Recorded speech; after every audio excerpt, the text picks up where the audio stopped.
Hi hello నేను రాము. ఈరోజు సంస్కృత సంధులైనటువంటి వృద్ధి సంధి గురించి తెలుసుకుందాము.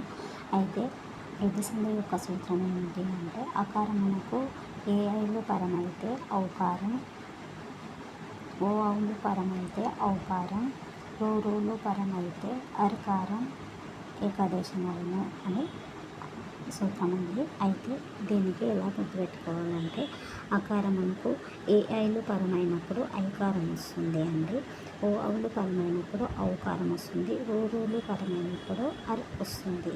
అంటే అకారమునకు ఏక ఏక ఏకైక ఏకైక అకారమునకు ఫస్ట్ మొదటి పదం లోపల మనం విడదీసినప్పుడు మొదటి పదం లోపల చివరి అక్షరం లోపల ఖచ్చితంగా అకారమై ఉండాలి.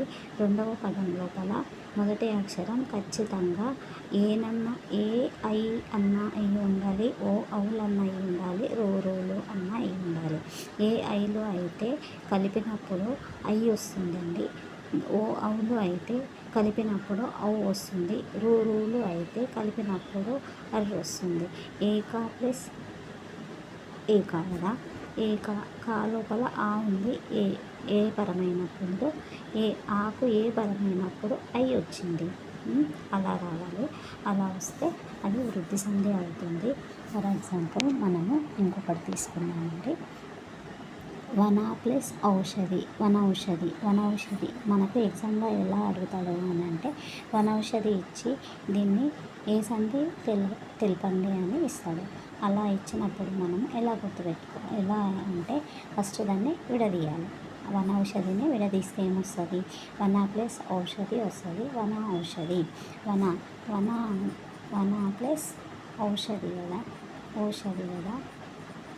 వన లోపల మొదటి పదం లోపల నా దగ్గర అకారమై ఉండి రెండవ పదంలో మొదటి అక్షరము ఓ ఉంది కదా, ఓ కలిపినప్పుడు అకారమునకు ఓ వచ్చింది. ఓ కానీ ఔ కానీ వస్తే ఔకారము. అదే అకారమునకు ఏ కానీ ఐ కానీ వస్తే ఐకారము.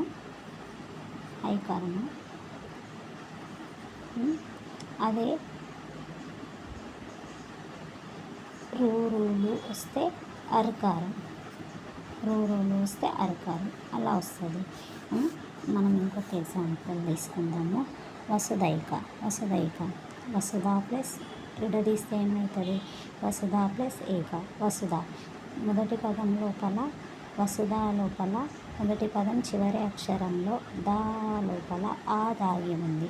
అదే రెండవ పదం లోపల మొదటి అక్షరంలో ఏ దాగి ఉంది. అంటే అకారమునకు ఏ పరమైంది, ఏ పరమైనప్పుడు ఐ వస్తుంది.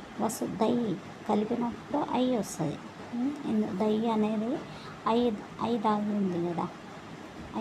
ఉంది కదా, అలా వస్తుంది. Thank you.